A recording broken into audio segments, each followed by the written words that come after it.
El Homo sapiens no nació como criatura dominante.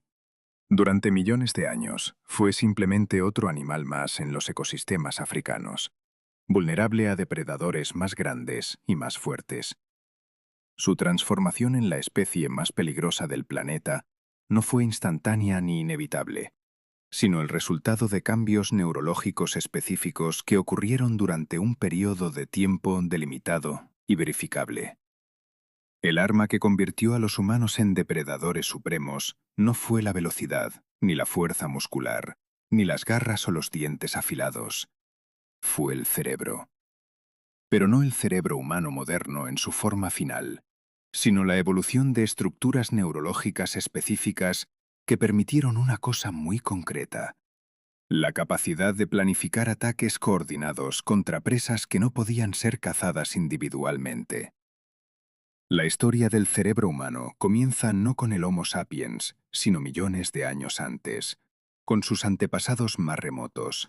Hace aproximadamente 6 millones de años, en el continente africano, una línea evolutiva se separó de la de los grandes primates.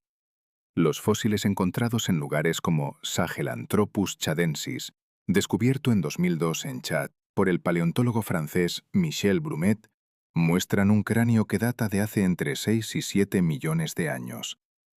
Este cráneo presenta características que lo distinguen de los chimpancés contemporáneos, aunque su volumen cerebral era aún muy pequeño, entre 320 y 380 centímetros cúbicos, apenas superior al de los grandes simios actuales. Lo que es relevante no es el tamaño del cerebro en ese momento, sino la posición del agujero occipital, el orificio por el que pasa la médula espinal, que indica una postura más erguida que la de los primates. Esta postura erguida sería crucial para todo lo que vendría después, porque liberaría los brazos para otras funciones más complejas que la simple locomoción. Durante los siguientes millones de años, la evolución del linaje homínido no fue lineal ni constante. Entre hace 6 millones y hace 2 millones de años, existieron múltiples especies de australopitecinos, criaturas que combinaban características de primates y humanos, pero cuyos cerebros seguían siendo relativamente pequeños. El Australopithecus afarensis, famoso por el esqueleto casi completo de Lucy, descubierto en 1974 en Etiopía por Donald Johanson, tenía un volumen cerebral de apenas 400 a 500 centímetros cúbicos. Sin embargo, estos australopitecinos eran completamente bípedos, caminaban sobre dos piernas con una estabilidad comparable a la de los humanos modernos. El yacimiento de Hadar, en Etiopía, donde fue hallada Lucy, proporciona evidencia de que estos homínidos vivían hace alrededor de 3,2 millones de años y se movían en grupos, aunque no hay evidencia clara de que poseyeran lenguaje articulado o pensamiento abstracto. El cambio neurológico verdaderamente significativo comienza a observarse con la aparición del género Homo hace aproximadamente 2,8 millones de años. El Homo habilis, cuyo nombre significa hombre hábil, marca un punto de inflexión crucial. Los fósiles de esta especie, encontrados principalmente en la garganta de Olduvai, en Tanzania, muestran un aumento notable en el volumen cerebral, entre 600 y 700 centímetros cúbicos. Aunque esto sigue siendo muy inferior al del Homo sapiens moderno, que promedia 1.400 centímetros cúbicos, el cambio relativo fue dramático. Aún más importante que el tamaño fue la reorganización interna del cerebro.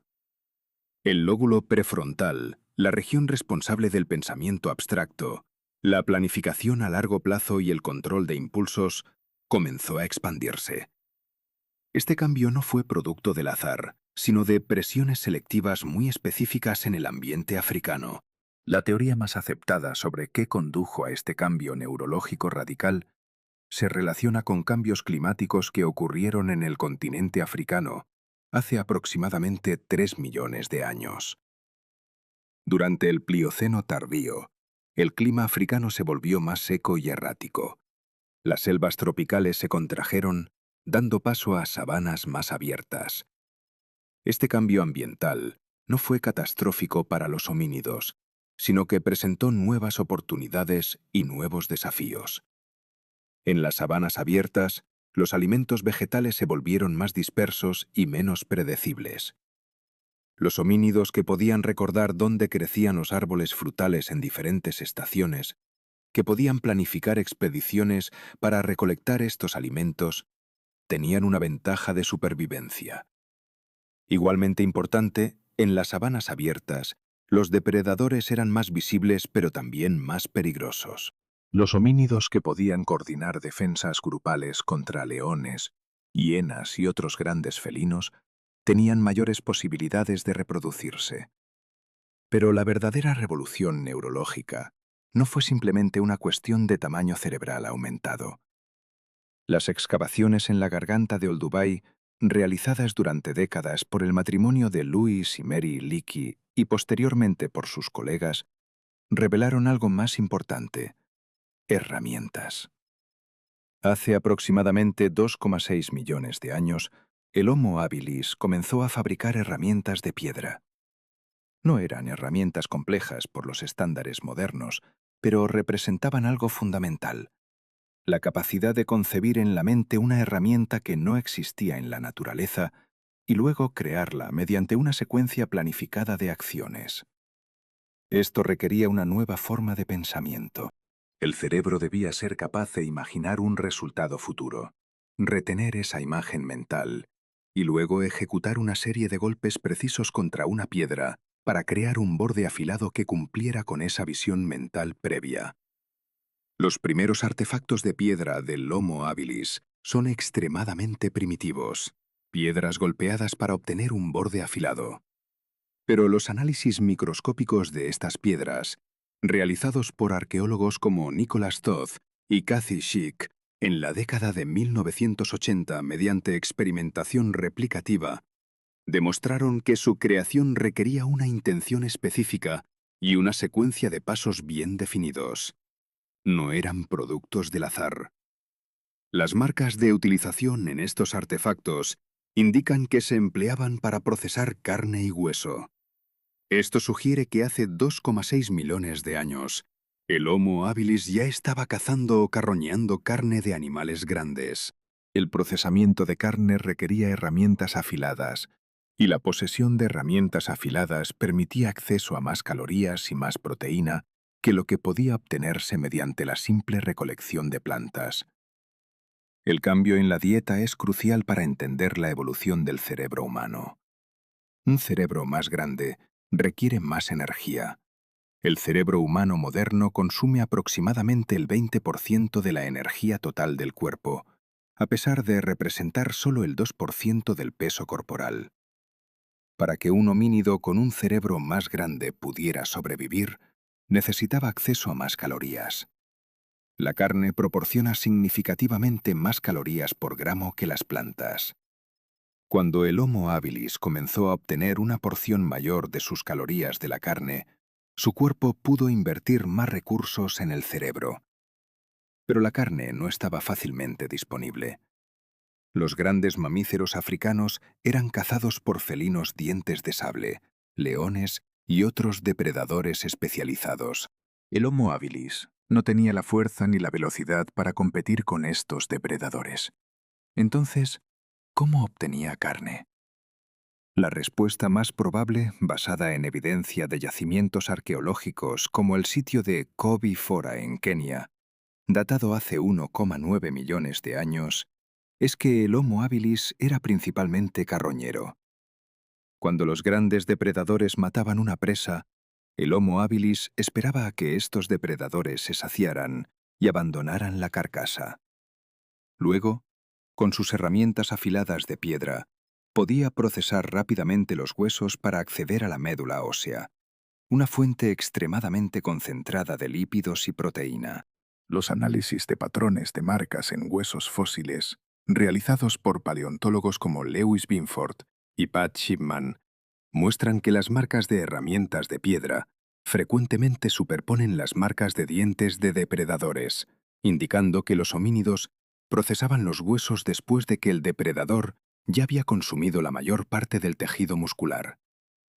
Sin embargo, Esta estrategia carroñera requería competencia con otros carroñeros, particularmente hienas y perros silvestres, que podían ser violentos cuando se defendían de intrusos.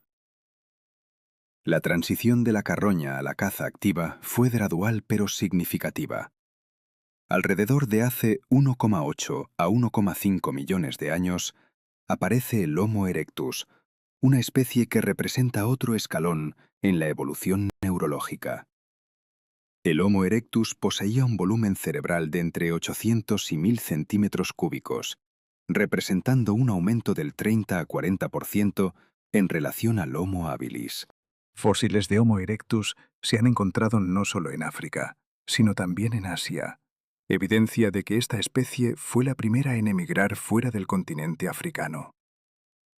El sitio de Turkana Boy, en Kenia, un esqueleto de Homo erectus juvenil datado hace aproximadamente 1,5 millones de años, proporciona evidencia detallada de la fisiología de esta especie. El Turkana Boy tenía una estatura de aproximadamente 1,85 metros y una contextura muscular robusto, sugiriendo una capacidad física mejorada en comparación con sus antecesores. Más importante aún, el Homo erectus desarrolló herramientas más sofisticadas. Hace aproximadamente 1,6 millones de años, en yacimientos africanos, aparecen las herramientas achelenses, llamadas así por el sitio de Saint-Achel, en Francia, donde fueron identificadas por primera vez. Estas herramientas, principalmente hachas de mano bifaciales, representaban un salto tecnológico. A diferencia de las herramientas simples del Homo habilis, las herramientas achelenses requerían un pensamiento más abstracto. El artesano debía visualizar la forma final del hacha dentro de la piedra bruta y luego remover material de ambas caras para crear una herramienta simétrica y funcionalmente efectiva. Experimentos arqueológicos modernos, como los realizados por Jacques Tixier en el Instituto de Prehistoria en París, demuestran que la creación de un hacha de mano achelense requiere un mínimo de 100 golpes de precisión y una comprensión clara de la geología de la piedra, incluyendo cómo se fractura diferentes tipos de roca. El Homo erectus también fue el primer homínido en dominar el fuego. La evidencia más temprana de uso de fuego intencional data de hace aproximadamente 1,4 a 1,5 millones de años, encontrada en yacimientos como Gesher Benot Yaakov en Israel, donde los arqueólogos descubrieron evidencia de que el fuego se mantenía en un lugar específico durante largos periodos. Los fogones de Kobi Fora en Kenia, datados hace 1,6 millones de años, muestran patrones circulares de piedras quemadas que sugieren hogueras controladas. El dominio del fuego fue revolucionario para la evolución del cerebro humano, aunque no de la manera que comúnmente se imagina. El fuego no fue importante principalmente para cocinar la carne, aunque cocinar ciertamente ayudó a hacer la carne más digerible y a matar patógenos. El fuego fue importante porque permitía que grupos de homínidos se sentaran juntos en la oscuridad alrededor de una fuente de calor y luz. Esto creaba las condiciones para la comunicación prolongada. La teoría de la inteligencia social, desarrollada por psicólogos evolucionistas como Robin Dunbar, de la Universidad de Oxford, sugiere que el cerebro humano evolucionó principalmente para manejar las complejidades de la vida en grupo. Un grupo de homínidos que podía comunicarse más efectivamente, que podía coordinar acciones complejas, que podía transmitir información sobre ubicaciones de alimentos o peligros, tenía una ventaja de supervivencia significativa sobre un grupo que no podía hacerlo. El fuego facilitó esta comunicación. Alrededor de la hoguera, un Homo erectus podía narrar eventos del día, describir ubicaciones de animales cazados, advertir sobre peligros. Aunque no tenemos evidencia de que el Homo erectus poseyera lenguaje totalmente articulado como el humano moderno, ciertamente poseía alguna forma de comunicación protolingüística. Los cambios neurológicos del Homo erectus no fueron solo cuantitativos, sino también cualitativos. El volumen de la región de Broca, el área del cerebro responsable de la producción del lenguaje, aumentó significativamente en el Homo erectus. Las moldeaduras endocraneales, réplicas de la superficie interna del cráneo que preservan la forma del cerebro, muestran patrones de surcos y pliegues en el lóbulo frontal que sugieren una mayor especialización de áreas asociadas con el lenguaje. Igualmente importante, el conducto auditivo óseo del Homo erectus muestra características que sugieren una capacidad mejorada para procesar tonos más altos de frecuencia, frecuencias típicamente asociadas con consonantes en el lenguaje humano. Pero el cambio más significativo en la evolución del cerebro humano ocurrió con la aparición del Homo heidelbergensis hace aproximadamente 700.000 años. Esta especie, considerada por muchos arqueólogos como el ancestro directo tanto del Homo neanderthalensis como del Homo sapiens, representaba un nuevo nivel de complejidad neurológica. El Homo heidelbergensis poseía un volumen cerebral de entre 1.200 y 1.400 centímetros cúbicos, comparable al del humano moderno. Fósiles encontrados en sitios como Swanscombe, en Inglaterra, datados hace aproximadamente 400.000 años, y Steinheim, en Alemania, muestran una morfología craneal que es claramente más humana que la del Homo erectus. Lo que hace que el Homo heidelbergensis sea particularmente interesante para entender la evolución del cerebro es la evidencia de comportamiento coordinado complejo. En el yacimiento de Boxgrove, en Sussex, Inglaterra, excavado extensivamente durante la década de 1990 por el arqueólogo Mark Roberts, se encontraron pruebas de caza coordinada de rinocerontes hace aproximadamente 500.000 años. Los análisis de las herramientas de piedra en el sitio, particularmente las lanzas de madera endurecidas al fuego, cuyas puntas fueron refinadas con piedra, sugieren que múltiples individuos trabajaban juntos para acercarse a un rinoceronte de 5 toneladas. La cacería de un animal de este tamaño no podría haber sido lograda por un individuo o un par de individuos. Requería planificación, comunicación, distribución de roles y ejecución coordinada. El desarrollo de armas de proyectil sofisticadas durante la época del Homo heidelbergensis proporciona evidencia adicional de la complejidad neurológica aumentada. Las lanzas arrojadizas de madera, encontradas en sitios alemanes como Schöningen, datadas hace aproximadamente 400.000 años, muestran una sofisticación notable. Estas lanzas tenían un peso y un balance cuidadosamente calibrado, con el centro de gravedad posicionado de manera que permitía un vuelo predecible. Crear una lanza de este tipo requería no solo habilidad técnica, sino también comprensión de la física básica del movimiento de proyectiles. El creador de la lanza debía visualizar cómo volaría el proyectil en el aire y ajustar el peso y la forma en consecuencia. Pero si bien el Homo heidelbergensis poseía un cerebro de tamaño comparable al humano moderno, su comportamiento seguía siendo notablemente diferente. No hay evidencia clara de que practicara el arte figurativo, el entierro de los muertos con rituales o la creación de símbolos abstractos. Estos comportamientos, que son universales en todas las culturas humanas modernas, aparecen de manera más clara con la aparición del Homo sapiens. El Homo sapiens moderno surgió en África hace aproximadamente 300.000 a 200.000 años, dependiendo de cómo se defina exactamente el límite entre Homo heidelbergensis y Homo sapiens. El sitio de Homo Kibish, en Etiopía, proporciona algunos de los fósiles más antiguos claramente identificados como Homo sapiens, datados hace aproximadamente 195.000 años.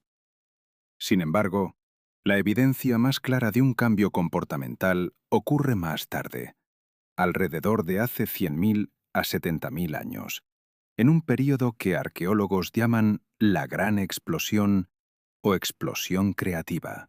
Durante este período, particularmente visible en sitios arqueológicos de África del Sur como Blombos Cave y Classis River Mouth, hay evidencia de comportamientos que definen el pensamiento simbólico moderno. En Blombos Cave, un yacimiento costero en Sudáfrica excavado por el arqueólogo Christopher Henshelwood, Desde 1997, se encontraron artefactos que datan de hace aproximadamente 77.000 años que demuestran la capacidad de pensamiento abstracto. Estos artefactos incluyen fragmentos de ocre rojo grabados con patrones geométricos. Los patrones no tienen función práctica obvia, pero demuestran que el individuo que los creó era capaz de concebir una imagen en la mente, seleccionar un material para su ejecución y luego crear mediante una secuencia de acciones deliberadas un patrón que correspondía a la imagen mental. Esto es evidencia de simbolismo, la capacidad de crear algo que representa algo más. En el mismo sitio, se encontraron conchas de mejillones perforadas hace aproximadamente 75.000 años, sugiriendo que estas conchas se usaban como adornos personales. El uso de adornos personales requiere la capacidad de pensar en el propio cuerpo como un objeto que puede ser modificado y que comunica información a otros miembros del grupo. Es también evidencia de un sentido de identidad individual, algo que no se observa en otros primates. Igualmente importante es la evidencia de entierro intencional con depósitos de bienes. En el sitio de Classies River Mouth, también en Sudáfrica, datado hace aproximadamente 100.000 años, se encontraron restos humanos en posiciones que sugieren entierro intencional, posiblemente con la colocación de objetos junto al difunto.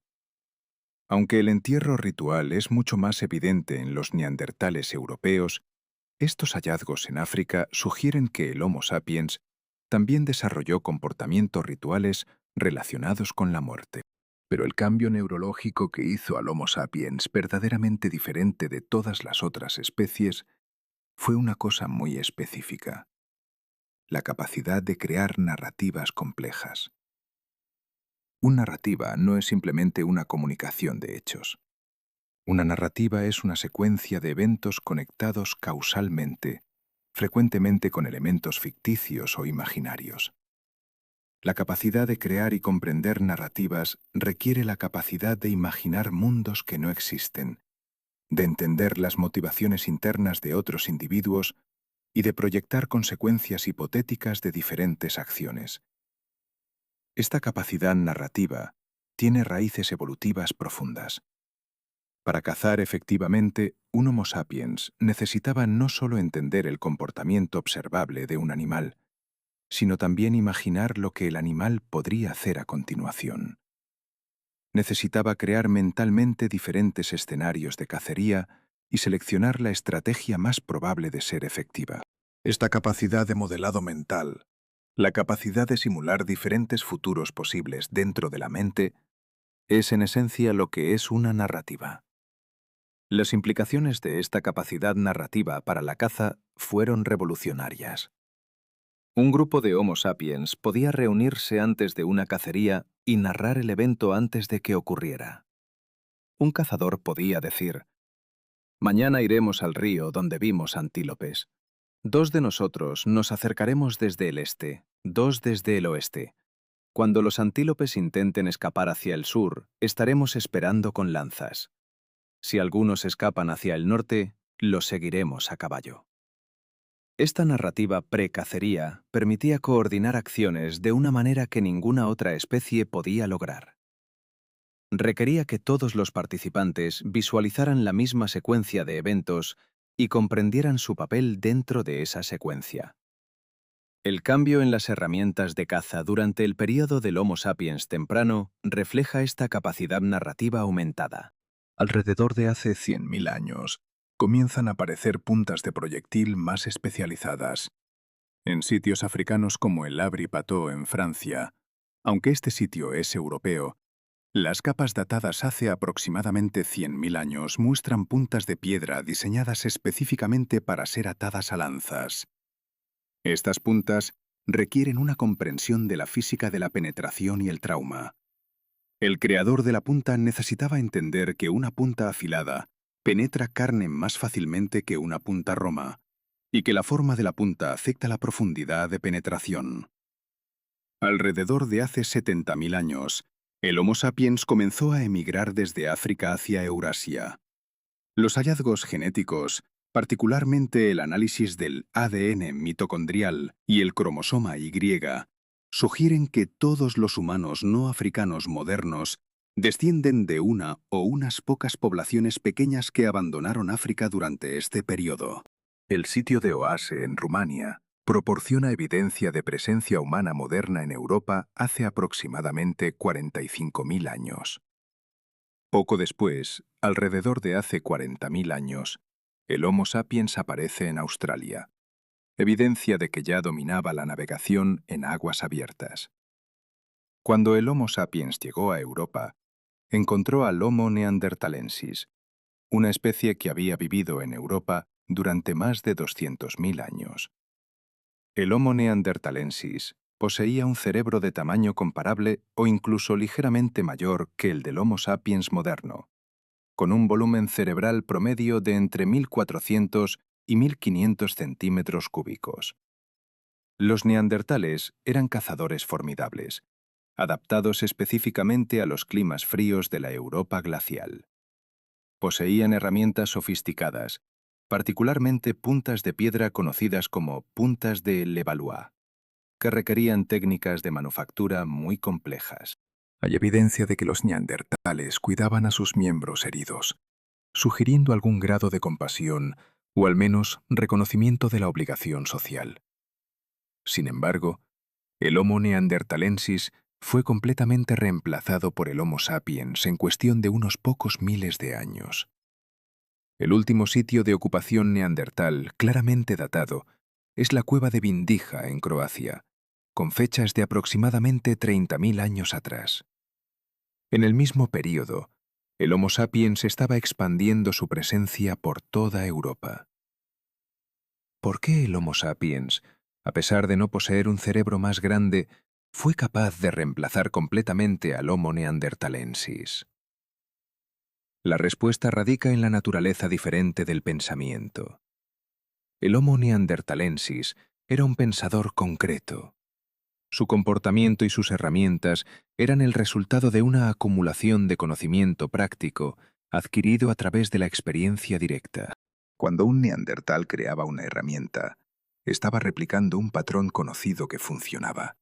El Homo sapiens, en contraste, era un pensador simbólico. Su comportamiento y sus herramientas eran el resultado no solo de la experiencia directa, sino también de narrativas culturales transmitidas.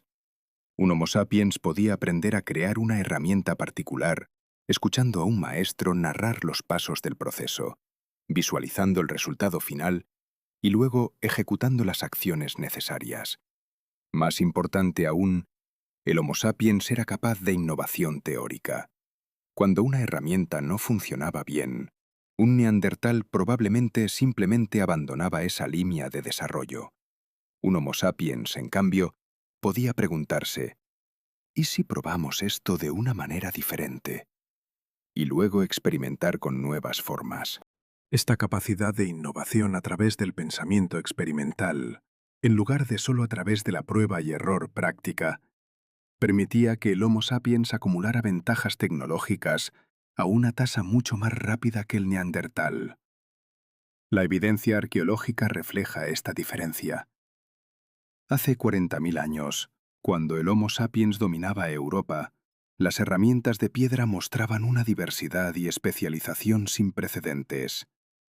En el sitio de Aurignac, en Francia, datado hace aproximadamente 34.000 años, se encontraron herramientas especializadas para diferentes funciones: puntas de lanza para caza mayor, arpones con púas para la pesca, aguja de hueso para coser ropa.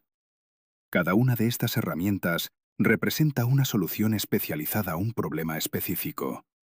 En contraste, los neandertales usaban un conjunto relativamente limitado de herramientas, principalmente variaciones de la punta de piedra.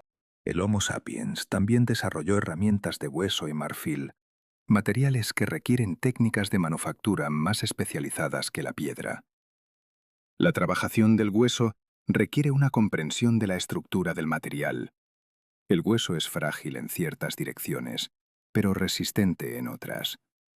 Crear un arpón de hueso requería seleccionar hueso de la región correcta del animal, dividirlo en la dirección correcta, afinar la punta mediante raspado y pulido cuidadoso, y luego posiblemente añadir púas barbeladas.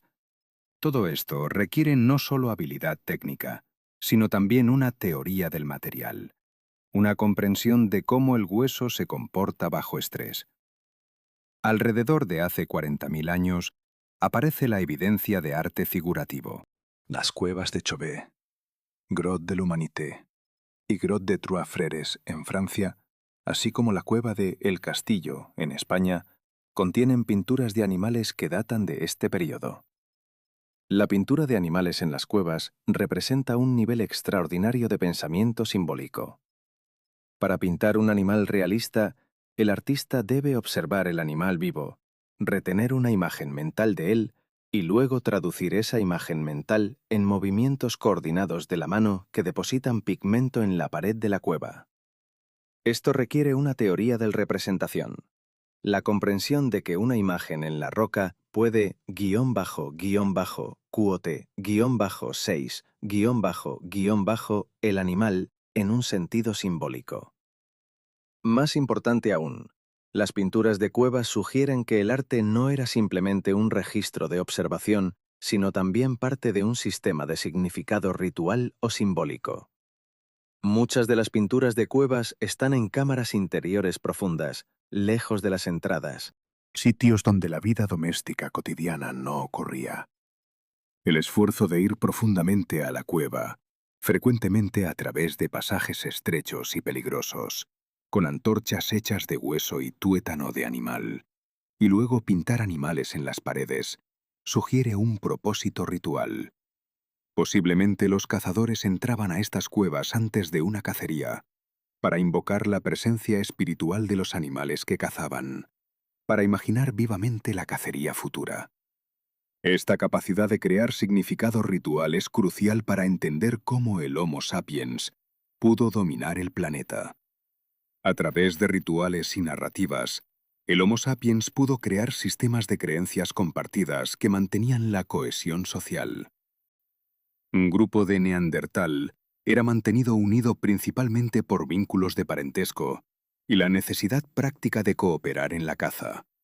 Un grupo de Homo sapiens era mantenido unido también por una mitología compartida, un conjunto de narrativas sobre el origen del grupo, sus ancestros, sus enemigos y su relación con el mundo animal y natural. Alrededor de hace 30.000 años, la expansión del Homo sapiens se aceleró.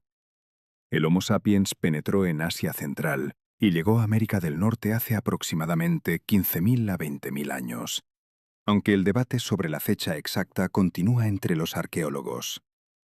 Las primeras ocupaciones humanas confirmadas en América del Norte, como el sitio de Monte Verde en Chile, datado hace aproximadamente 14.500 años, muestran que el Homo sapiens ya estaba completamente adaptado a diferentes tipos de ambientes y climas.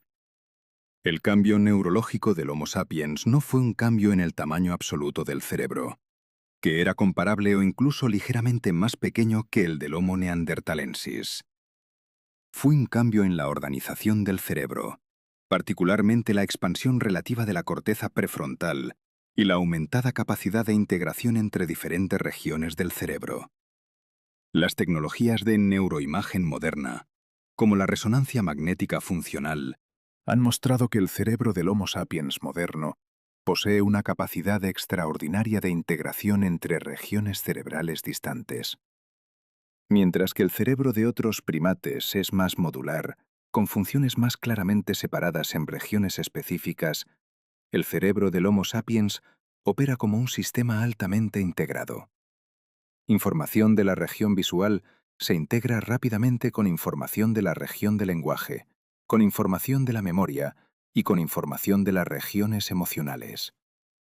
Este tipo de integración cerebral aumentada permite un tipo de pensamiento que otros primates no pueden realizar: el pensamiento contrafáctico. El pensamiento contrafáctico es la capacidad de imaginar eventos que no han sucedido y explorar sus consecuencias. Un Homo sapiens puede pensar: quote, 7, guión-bajo. Esta capacidad de imaginar alternativas a la realidad actual requiere un nivel de integración cognitiva muy alto. El desarrollo del lenguaje totalmente moderno también ocurrió durante el período del Homo sapiens temprano. Mientras que el Homo erectus y probablemente el Homo heidelbergensis poseían algún grado de protolenguaje, la evidencia sugiere que el lenguaje completamente articulado, con gramática compleja que permite la expresión de ideas abstractas, no se desarrolló hasta que el Homo sapiens estuvo bien establecido. La evidencia de esto viene de fuentes múltiples. Primero, la arqueología. La aparición relativamente abrupta de arte simbólico alrededor de hace 40.000 años sugiere un cambio en la capacidad de representación simbólica. Segundo, la genética. Estudios de ADN antiguo han permitido a los investigadores identificar las mutaciones genéticas específicas que están asociadas con la producción del lenguaje moderno. Una de estas mutaciones es el gen FOXP2, que está involucrado en el control de los movimientos necesarios para la producción del lenguaje hablado. El Homo sapiens posee una versión ligeramente diferente de este gen en comparación con el Homo neanderthalensis, una diferencia que ocurrió hace aproximadamente 200.000 a 300.000 años. Pero las mutaciones genéticas por sí solas no explican la evolución del lenguaje. Las mutaciones proporcionan la capacidad biológica, pero el lenguaje en sí es una construcción cultural. Un Homo sapiens moderno, que fuera criado sin nunca escuchar el lenguaje hablado, nunca desarrollaría la capacidad de hablar. El lenguaje es transmitido culturalmente, no biológicamente. Esto sugiere que en algún punto durante la evolución del Homo sapiens, una población pequeña de individuos desarrolló un sistema de comunicación relativamente complejo, posiblemente a través de la acumulación gradual de cambios en el protolenguaje. Una vez que este sistema de lenguaje complejo existía, proporcionaba una ventaja de supervivencia tan grande que fue rápidamente propagado a través de todas las poblaciones de Homo sapiens. La capacidad del lenguaje moderno permitió al Homo sapiens hacer algo que ninguna otra especie podía hacer: transmitir información compleja entre generaciones sin que la información se degradara significativamente. Un Homo sapiens podía describir verbalmente a un cazador joven todos los detalles de un evento que había sucedido años atrás en una región que el cazador joven nunca había visitado. El cazador joven podía entonces usar esta información para navegar con éxito esa región o para evitar un depredador peligroso que el cazador mayor había encontrado. Esta transmisión de información entre generaciones es lo que los antropólogos modernos llaman _quote_8_. La cultura es la acumulación de conocimiento que una sociedad ha adquirido y transmitido a través de generaciones. La cultura permite que cada generación comience no desde cero, sino construyendo sobre el conocimiento de sus antecesores. Esto es profundamente diferente de la evolución biológica, que procede por mutación y selección natural durante miles o millones de años. La evolución cultural puede proceder mucho más rápidamente, porque la información adquirida por un individuo puede ser transmitida a decenas o cientos de otros individuos en su vida. Alrededor de hace 12.000 años, el Homo sapiens experimentó otro cambio revolucionario: el desarrollo de la agricultura. Este no fue un cambio neurológico, sino un cambio en cómo el Homo sapiens utilizaba su cerebro ya existente. La agricultura permitió que poblaciones humanas crecieran mucho más grandes. En lugar de vivir como cazadores-recolectores en grupos de 30 a 50 personas, el Homo sapiens podía ahora vivir en aldeas de cientos o miles de personas. Esto requería nuevos sistemas de organización social y nuevas tecnologías. La adopción de la agricultura ocurrió independientemente en múltiples regiones del mundo. En el creciente fértil, En lo que hoy es Irak, Siria, Israel y Palestina, la agricultura basada en el trigo y la cebada se desarrolló alrededor de hace 10.000 años. En China, la agricultura basada en el arroz se desarrolló alrededor de hace 9.000 años. En Mesoamérica, la agricultura basada en el maíz, los frijoles y las calabazas se desarrolló alrededor de hace 8.000 años. Aunque estos desarrollos ocurrieron en diferentes regiones y fueron independientes unos de otros, todos ocurrieron dentro de un periodo de tiempo relativamente breve en términos evolutivos, todos dentro de los últimos 12.000 años. ¿Por qué la agricultura se desarrolló en múltiples regiones casi simultáneamente? La respuesta probablemente radica en cambios climáticos. El periodo conocido como el Holoceno, que comenzó hace aproximadamente 11.700 años, fue marcado por un clima más estable y temperaturas más cálidas que el periodo anterior, el Pleistoceno. Este clima más favorable permitió que las plantas domesticables, particularmente los granos, crecieran más abundantemente en estado silvestre. Poblaciones de Homo sapiens que vivían en regiones con estos granos abundantes podrían obtener más calorías recolectando granos silvestres que cazando. Eventualmente, algunos grupos de Homo sapiens comenzaron a cuidar deliberadamente los parches de granos silvestres, quizás cortando plantas competidoras o trasplantando semillas. Esto fue el comienzo de la agricultura. La adopción de la agricultura es un ejemplo perfecto de cómo el cerebro del Homo sapiens, que era idéntico al cerebro del Homo sapiens de hace 100.000 años, pudo ser utilizado de maneras completamente nuevas. Hace 12.000 años no ocurrió mutación genética. Lo que cambió fue la cultura. Nuevas ideas sobre cómo obtener alimentos se propagaron de población en población. Y estas ideas tuvieron éxito porque producían resultados mejores que las alternativas. Pero la agricultura también tuvo consecuencias importantes para la evolución posterior del cerebro del Homo sapiens. Aunque estas consecuencias fueron más sobre la selección de variantes genéticas que ya existían que sobre la creación de nuevas variantes. La capacidad de producir un excedente de alimento permitió el desarrollo de sociedades más complejas. Cuando la mayoría de la población no necesitaba dedicar todo su tiempo a obtener alimento, algunos individuos podían dedicarse a otras actividades. La religión, el gobierno, el arte, la guerra. Este cambio en la estructura social, a su vez, creó nuevas presiones selectivas. Individuos que eran particularmente buenos en la política, en la negociación, en la formación de alianzas, tenían una ventaja de supervivencia. Esto llevó a la selección de variantes genéticas que favorecían estas habilidades sociales. El desarrollo de los sistemas de escritura alrededor de hace 5.200 años marcó otro cambio crucial en cómo el Homo sapiens utilizaba su cerebro. La escritura, primero desarrollada en Mesopotamia por los sumerios y en Egipto, fue una tecnología que permitía que el conocimiento fuera registrado de manera permanente y que fuera transmitido sin degradación a través del tiempo y del espacio. Un escriba en el antiguo Egipto podía registrar información sobre la medición de tierras, la construcción de templos o la administración de impuestos. Esta información podía ser leída siglos después por otro escriba, y la información se mantendría exactamente como fue registrada. La escritura cambió fundamentalmente cómo la cultura podía ser transmitida. En una sociedad sin escritura, la transmisión de conocimiento complicado está limitada por los fallos de la memoria humana.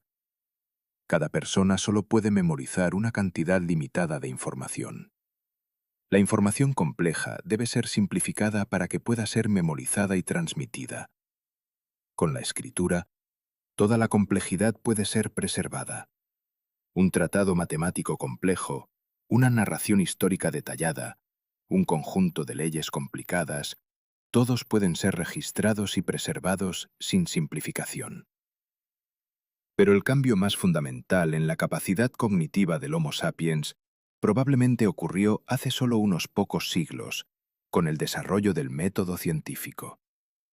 El método científico, desarrollado en su forma moderna durante los siglos XVI y XVII en Europa por investigadores como Francis Bacon, René Descartes, Galileo Galilei e Isaac Newton, representa una formalización de cómo el Homo sapiens puede pensar sobre el mundo.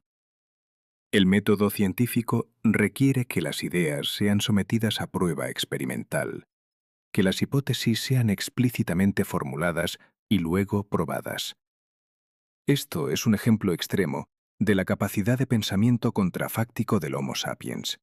El científico imagina un mundo donde una idea particular es verdadera. Diseña un experimento para probar si ese mundo imaginado corresponde a la realidad y luego ejecuta el experimento. La adopción del método científico condujo a una aceleración extraordinaria en la adquisición de conocimiento. En el período precientífico, la velocidad de cambio tecnológico era lenta. Un campesino en el año 1200 usaba herramientas que eran esencialmente idénticas a las herramientas usadas por un campesino en el año 600. En el período científico, la velocidad de cambio tecnológico se aceleró dramáticamente. Las herramientas usadas por un campesino en el año 1700 eran significativamente diferentes de las herramientas usadas en el año 1600. Las herramientas usadas en el año 1800 eran dramáticamente diferentes de las del año 1700. Hoy, las herramientas usadas en el año 2024 son incomparablemente más complejas que las del año 2000. Pero el cambio neurológico del Homo sapiens, el cambio que lo convirtió en la criatura más peligrosa del planeta, ya había ocurrido hace 300.000 años, cuando el cerebro moderno evolucionó. Todos los cambios posteriores, la agricultura, la escritura, la ciencia, la tecnología industrial, fueron construcciones culturales que utilizaban un cerebro que ya poseía toda la capacidad neurológica necesaria. Un Homo sapiens de hace 100.000 años, si fuera criado en la sociedad moderna, sería intelectualmente indistinguible de un humano moderno. Su cerebro tenía exactamente la misma capacidad de aprender, de razonar, de crear.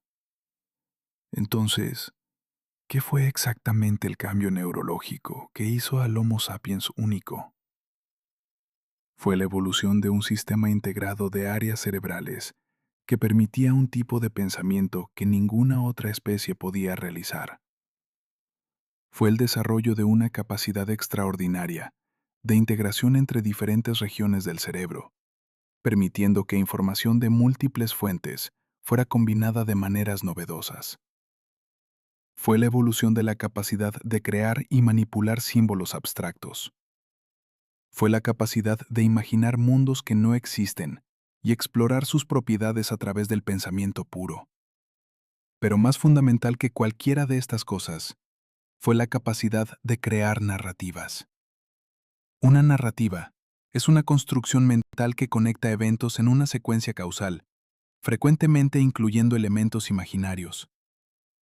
La capacidad de crear narrativas permitió al Homo sapiens hacer algo que ninguna otra especie podía hacer: coordinar el comportamiento de decenas, cientos o miles de individuos en torno a un objetivo compartido que existía solo en las mentes de los individuos como una narrativa compartida. Un grupo de cazadores-recolectores podía planificar una cacería coordinada porque los cazadores podían narrar el evento futuro a sí mismos y a otros. Un ejército antiguo podía ejecutar una estrategia militar coordinada porque el general podía narrar el plan a los soldados y los soldados podían imaginar a sí mismos ejecutando su parte en la narrativa del general. Una civilización moderna puede construir una ciudad entera, coordinar el trabajo de decenas de miles de trabajadores, porque la ciudad existe primero como una narrativa en las mentes de los arquitectos y los planificadores urbanos. Esta capacidad narrativa es también lo que hace al Homo sapiens extraordinariamente peligroso. Mientras que otros depredadores atacan porque tienen hambre o porque se sienten amenazados, el Homo sapiens puede atacar basado en una narrativa abstracta. Un Homo sapiens puede creer en una narrativa que dice que un grupo diferente de Homo sapiens es malo, o que un territorio particular pertenece a su grupo, o que su grupo es superior a otros grupos. Basado en esta narrativa abstracta, el Homo sapiens puede organizar un ataque coordinado contra otro grupo de Homo sapiens. En conclusión, el arma que convirtió al Homo sapiens en la criatura más peligrosa del planeta fue la evolución de un cerebro capaz de crear narrativas complejas. Este cerebro permitió la coordinación de comportamientos complejos entre individuos. Permitió la transmisión de conocimiento a través de generaciones sin degradación. Permitió la creación de culturas y civilizaciones. Y permitió la creación de sistemas de creencias compartidas que podían motivar a individuos a actuar violentamente contra otros individuos o grupos. Hace 6 millones de años, cuando los primeros homínidos se separaban de los grandes primates, no había nada que sugiriera que esta línea evolutiva produciría una especie capaz de dominar completamente el planeta. Eran criaturas pequeñas y débiles en comparación con los grandes depredadores de África. Pero a través de cambios gradiales en la estructura y la función del cerebro, a través de la evolución de la capacidad de crear herramientas, de crear lenguaje, de crear símbolos, de crear narrativas, el Homo sapiens se transformó de una criatura vulnerable en la especie más dominante del planeta. Este dominio no fue logrado a través de la fuerza física bruta, aunque la capacidad de crear armas sofisticadas fue importante. Fue logrado a través de la capacidad de pensar, de imaginar, de crear y de coordinar. El verdadero poder del Homo sapiens no reside en sus músculos o en sus dientes, sino en su cerebro. Ese órgano extraordinario que puede crear mundos imaginarios y luego hacer que otros individuos compartan esos mundos imaginarios. Los primeros homínidos que abandonaban las ramas de los árboles en las sabanas de África Oriental, hace aproximadamente 6 millones de años, poseían un cuerpo fundamentalmente frágil. Carecían de garras afiladas, de colmillos capaces de desgarrar, de velocidad comparable a los felinos depredadores que dominaban las mismas llanuras donde estos ancestros apenas sobrevivían. Su supervivencia dependía enteramente de una capacidad que ninguna otra especie en la Tierra poseía: la capacidad de transformar objetos naturales en extensiones de su voluntad mediante la herramienta. El primer fragmento de evidencia de esta capacidad proviene del sitio de Gona, en la región de Afar, en lo que hoy es Etiopía. Allí, arqueólogos descubrieron herramientas de piedra que datan de hace aproximadamente 3,4 millones de años. No eran herramientas refinadas, sino más bien piedras astilladas de manera cruda, con bordes afilados producidos por golpes simples contra otras piedras.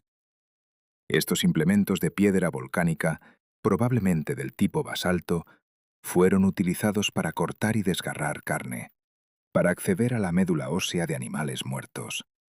La técnica requerida era mínima: golpear una piedra contra otra hasta que los astillos resultantes tuvieran una punta lo suficientemente afilada para cortar tejido biológico. La evidencia arqueológica sugiere que estos primeros creadores de herramientas fueron miembros de géneros primitivos como el Australopithecus, aunque el registro fósil no es lo suficientemente completo para afirmar con absoluta certeza qué especie exacta fue responsable de estas primeras innovaciones.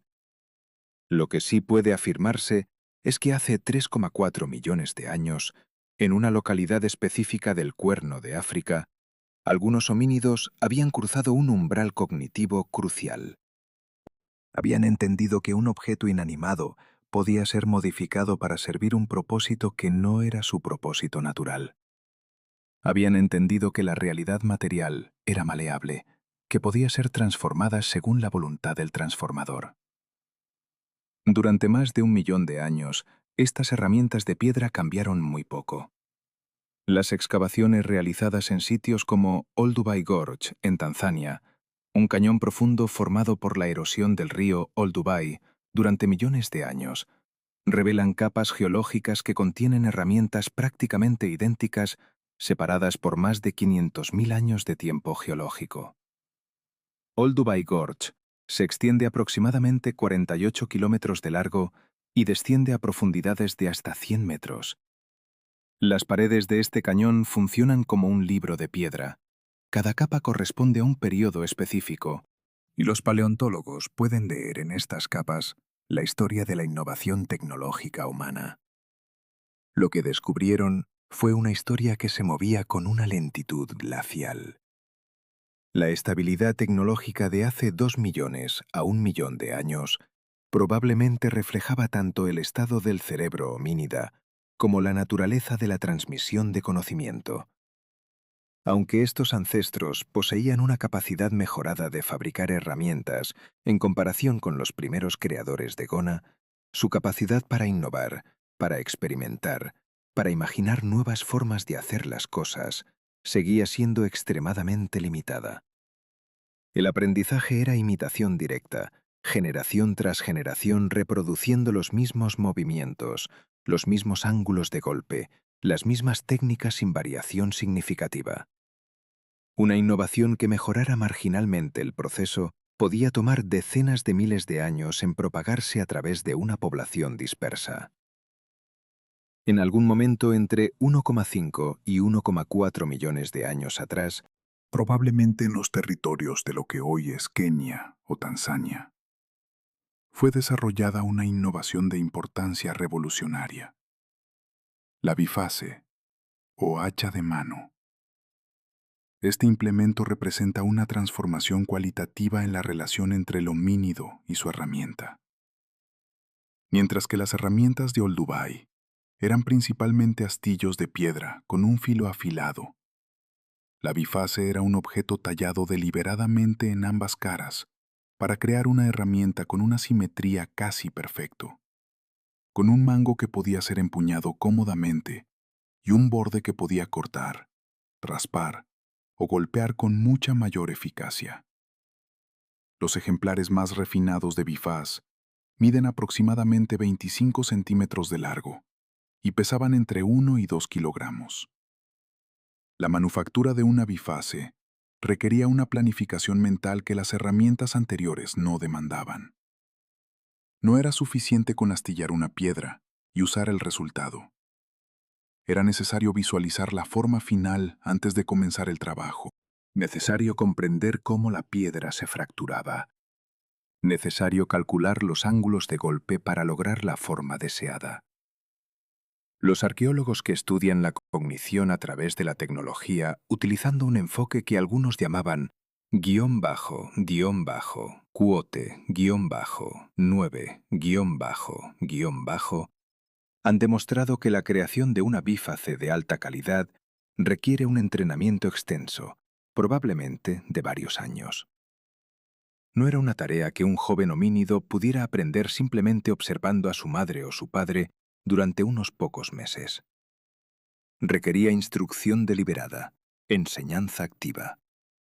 Las bifaciales se propagaron desde el este africano hacia el norte, llegando al territorio que hoy es el Magreb hace aproximadamente 1 millón de años. En el sitio de Ain Janés, en lo que ahora es Argelia, se han encontrado bifaciales que datan de hace 1,2 millones de años, algunos de los más antiguos fuera del territorio original de East African.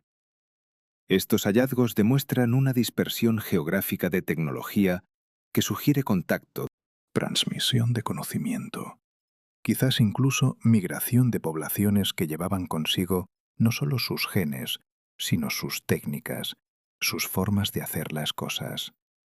El tipo de piedra utilizado para fabricar estas bifaciales revela también algo profundo sobre la cognición de sus creadores. Los homínidos que hacían estas herramientas no utilizaban simplemente cualquier piedra que encontraran. Buscaban activamente piedras de mejor calidad, piedras volcánicas como la andesita, la sílice, la obsidiana. Cuando una cantera excelente de piedra de buena calidad se ubicaba en el territorio, las poblaciones retornaban a ella repetidamente, generación tras generación, durante miles de años. El sitio de Olor Gesaili, en Kenia, a unos 60 kilómetros al sudeste de Nairobi, fue aparentemente un centro de fabricación de bifaciales durante más de 300.000 años. Una fábrica de herramientas que funcionó continuamente desde hace aproximadamente 990.000 años hasta hace 690.000 años. Este patrón de explotación repetida de cantera sugiere algo más que instinto. Sugiere memoria de largo plazo, transmisión de información sobre la ubicación de buenos recursos, planificación a escala multigeneracional. Un homínido que vivía hace 700.000 años en Olorgesailie era capaz de comprender que el sitio donde trabajaban sus ancestros contenía piedra de alta calidad y continuaba retornando al mismo lugar. Continuaba enseñando a sus descendientes dónde encontrar los mejores materiales. Este es un nivel de abstracción conceptual que requiere un cerebro capaz de pensar sobre el pasado, el futuro y las conexiones causales entre ellos. Durante el período de la Bifaz, aproximadamente desde hace 1,5 millones de años hasta hace 300.000 años, el volumen cerebral de los homínidos aumentó significativamente. Los cerebros del género Homo temprano, hace 2 millones de años, tenían un volumen promedio de aproximadamente 750 centímetros cúbicos, algo mayor que los cerebros de los Australopithecus, pero aún considerablemente más pequeño que los cerebros del Homo sapiens moderno, que promedian 1.350 centímetros cúbicos. Para el Homo erectus, la especie que presumiblemente fue responsable de la dispersión de las bifaciales, el volumen cerebral creció a aproximadamente 950 centímetros cúbicos en sus formas más antiguas y alcanzó aproximadamente 1.100 centímetros cúbicos en sus formas posteriores. Este crecimiento cerebral no fue uniforme en todas las regiones del cráneo. Los estudios de moldes endocraneales, hechos llenando las cavidades craneales de fósiles con moldes de látex para reconstruir la forma del cerebro, sugieren que el crecimiento fue particularmente pronunciado en las áreas frontales asociadas con la planificación, la solución de problemas y la coordinación motora fina.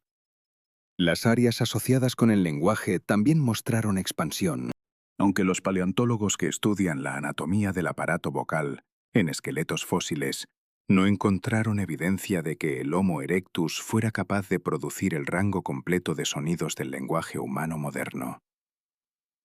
La propagación del Homo erectus desde África hacia Eurasia, un evento que comenzó hace aproximadamente 2 millones de años, fue una de las expansiones geográficas más significativas de cualquier especie homínida.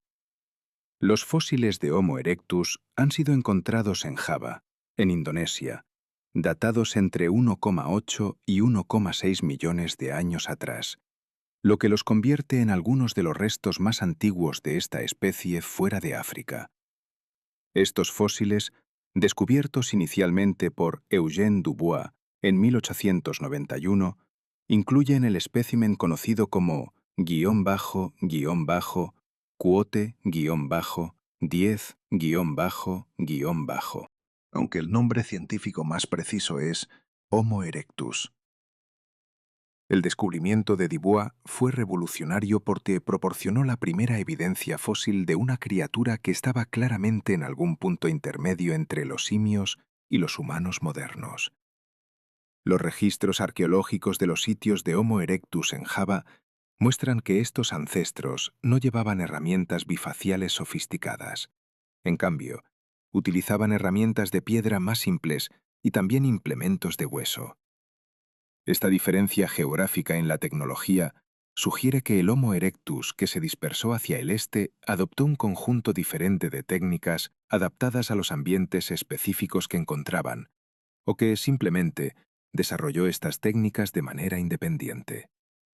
Lo que es claro es que la dispersión de una especie homínida no significaba la dispersión de una tecnología específica única. Diferentes poblaciones resolvían sus problemas de supervivencia de diferentes maneras, utilizando herramientas que reflejaban tanto su cognición como su entorno. El fuego representa un punto de inflexión completamente diferente en la historia tecnológica del Homo erectus. Mientras que las herramientas de piedra son evidentes en el registro arqueológico, siendo duraderas y comparativamente fáciles de identificar, la evidencia de uso del fuego es más ambigua y más debatida entre los arqueólogos. Los primeros signos posibles de fuego controlado aparecen en sitios de Homo erectus datados hace aproximadamente 1,5 millones de años, aunque estas evidencias son controvertidas. Algunos arqueólogos argumentan que los patrones de quemadura de piedra en estos sitios pueden ser explicados por incendios naturales. Otros sugieren que hay suficiente regularidad en los patrones para argumentar que el fuego fue de hecho controlado por los homínidos. Una línea de evidencia más confiable aparece en sitios de Homo erectus más jóvenes, particularmente en el Levante. La región que incluye lo que hoy es Israel, Palestina, Líbano y partes de Siria. El sitio de Gesher Benot Jacob en Israel, excavado extensivamente desde los años 1990, contiene capas que datan de hace aproximadamente 790.000 años y que proporcionan evidencia convincente de fuego controlado. En estas capas, los arqueólogos encontraron herramientas de piedra que habían sido expuestas al fuego, semillas carbonizadas, madera quemada en patrones que sugieren hogueras controladas.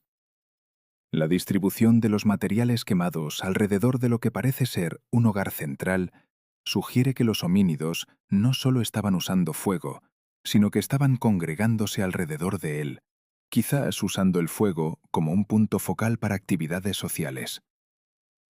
El control del fuego transformó fundamentalmente la relación entre el Homo erectus y su entorno. El fuego proporcionaba calor, crucial en regiones climáticas más frías que las sabanas de origen africano. El fuego proporcionaba protección contra los depredadores, muchos de los cuales evitan las llamas. El fuego permitía cocinar la carne, haciendo que los nutrientes fueran más biodisponibles y reduciendo el tiempo necesario para masticar y digerir. Los estudios sobre la digestión humana sugieren que la cocción de alimentos, particularmente de proteína animal, puede reducir significativamente el tiempo requerido para la digestión y aumentar la cantidad de energía que el cuerpo puede extraer de una cantidad dada de alimento. Para una especie cuyo cerebro consume aproximadamente el 20% de la energía del cuerpo, una mejora en la eficiencia de la obtención de energía fue una ventaja evolutiva significativa. El fuego también transformó la vida social. Las excavaciones de sitios con evidencia de hogueras muestran que los homínidos se congregaban alrededor de las llamas durante las horas nocturnas. La duración extendida de la luz artificial proporcionada por el fuego permitía que estas congregaciones duraran más tiempo. Permitía actividades que de otro modo hubieran sido imposibles en la oscuridad. Los antropólogos especulan que alrededor de los fuegos primitivos, la vida social se volvió más compleja, que el lenguaje se desarrolló en contextos de reunión alrededor del fuego, que la transmisión de conocimiento se volvió más sofisticada a través de narrativas contadas junto a las llamas. La evidencia de fuego controlado se vuelve más confiable y más ubicua en el registro arqueológico conforme nos acercamos al presente. Por el período del Pleistoceno medio tardío, hace aproximadamente 400.000 a 300.000 años, la evidencia de fuego controlado aparece en múltiples sitios distribuidos ampliamente geográficamente. El sitio de Schöningen en Alemania, datado hace aproximadamente 400.000 años, contiene no solo evidencia de fuego, sino también algo posiblemente más significativo: lanzas de madera talladas deliberadamente. Estas lanzas, fabricadas de madera de pícea, miden aproximadamente 2 metros de largo y parecen haber sido diseñadas específicamente para ser lanzadas, con un peso distribuido hacia la punta para lograr una trayectoria balística. Las lanzas de Schöningen representan un salto cognitivo diferente al de la biface o incluso al del fuego. Estas no eran herramientas con un único propósito obvious. Eran herramientas diseñadas para un propósito muy específico: lanzar un proyectil a distancia con suficiente velocidad y precisión para penetrar la carne y causar daño.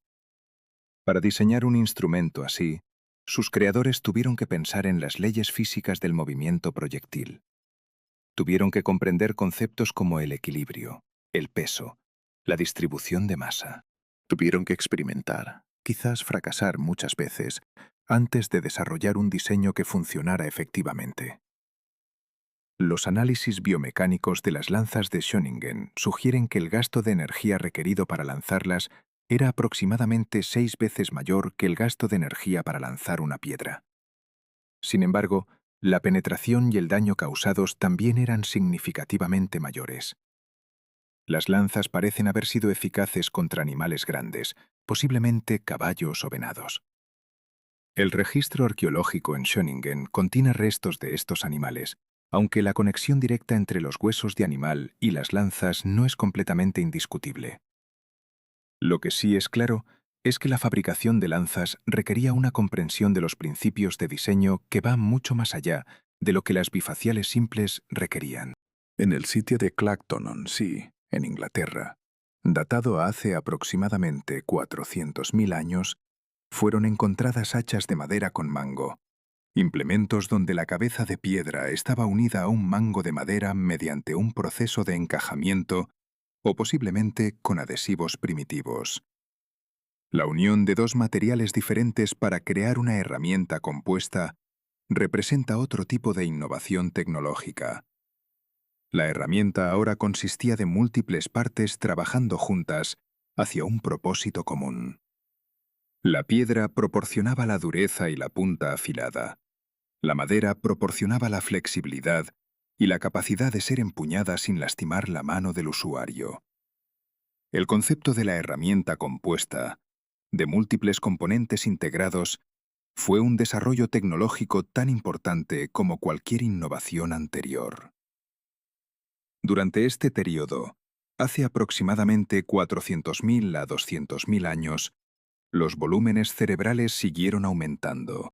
El Homo erectus tardío y el Homo neanderthalensis temprano, especies que algunos paleontólogos consideran transiciones hacia el Homo sapiens y otros consideran líneas evolutivas separadas, tenían volúmenes cerebrales que alcanzaban aproximadamente 1.200 a 1.400 centímetros cúbicos, el rango del Homo sapiens moderno.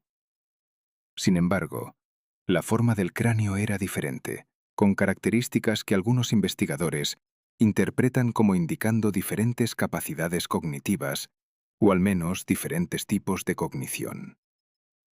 Las controversias sobre la evolución del Homo neanderthalensis y su relación con el Homo sapiens son profundas y no completamente resueltas. Los paleontólogos que estudian los fósiles dentales y óseos discuten si el Homo neanderthalensis era una especie completamente separada del Homo sapiens, un arcaico Homo sapiens, o una población regional del Homo sapiens que posteriormente se extinguió.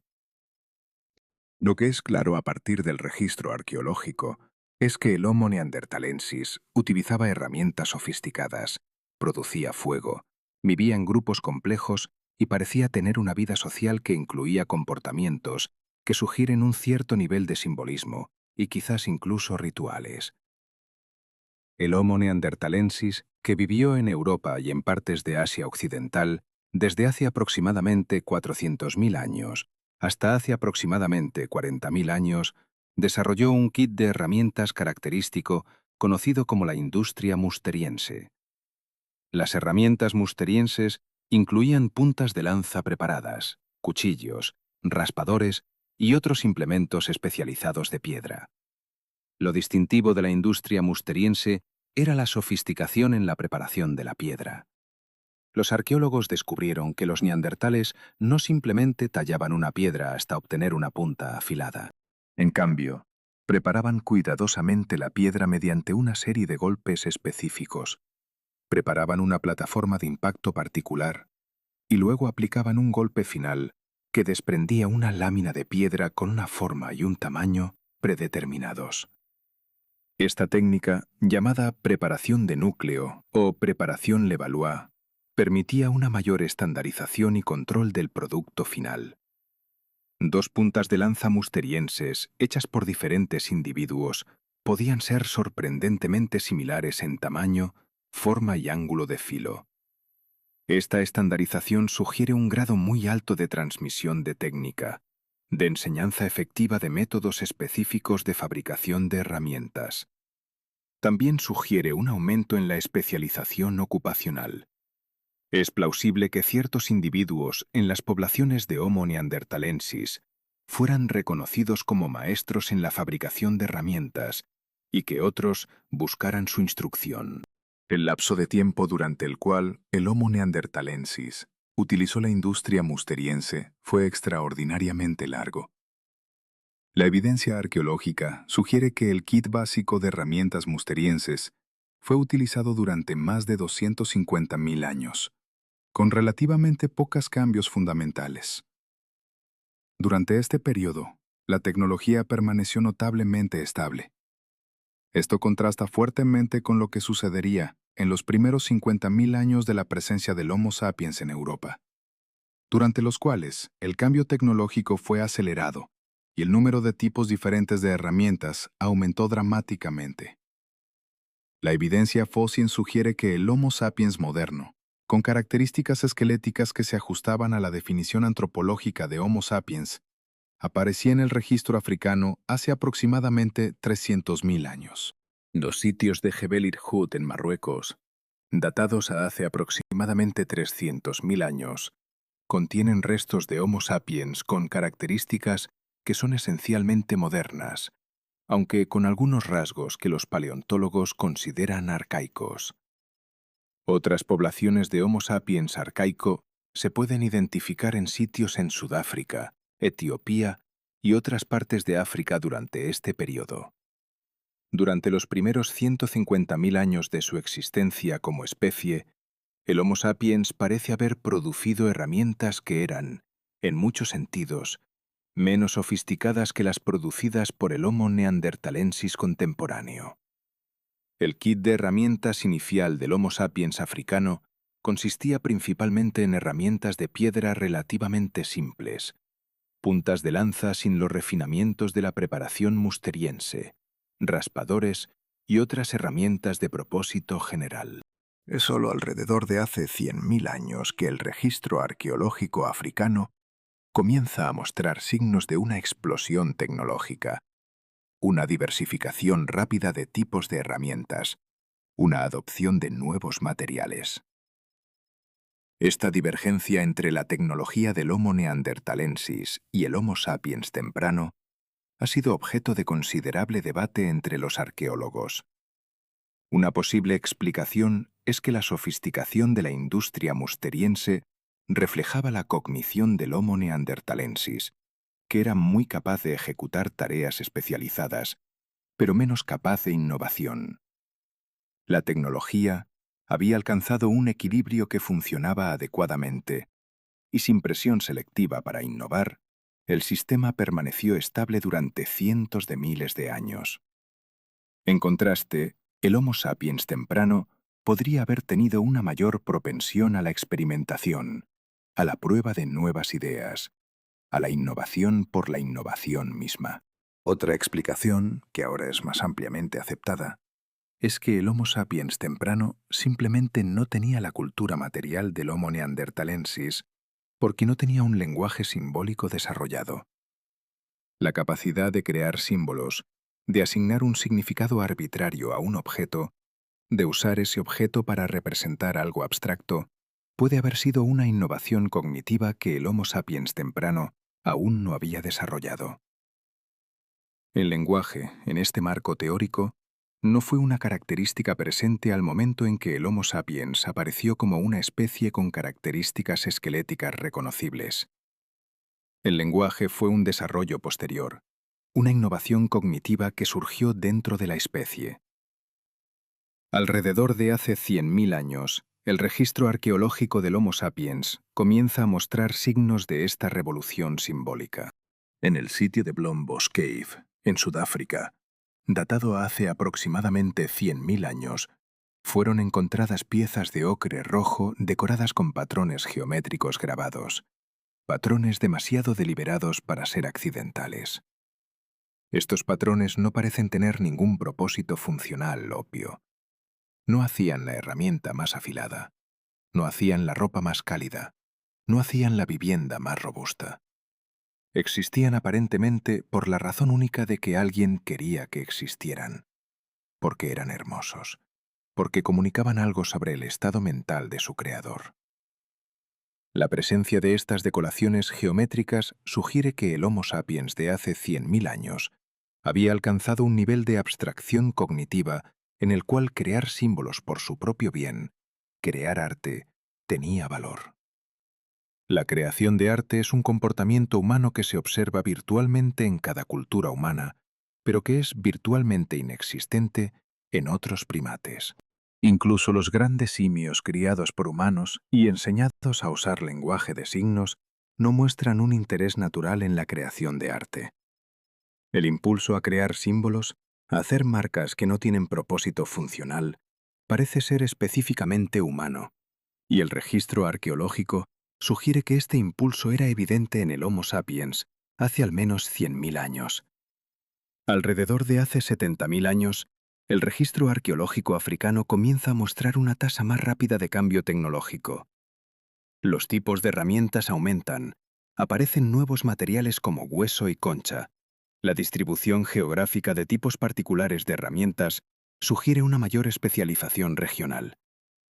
En el sitio de Pinnacle Point en Sudáfrica, datado hace aproximadamente 82.000 años, fueron encontrados artefactos que incluyen herramientas de hueso, pigmentos ocre y evidencia de que estos ancestros estaban consumiendo mariscos.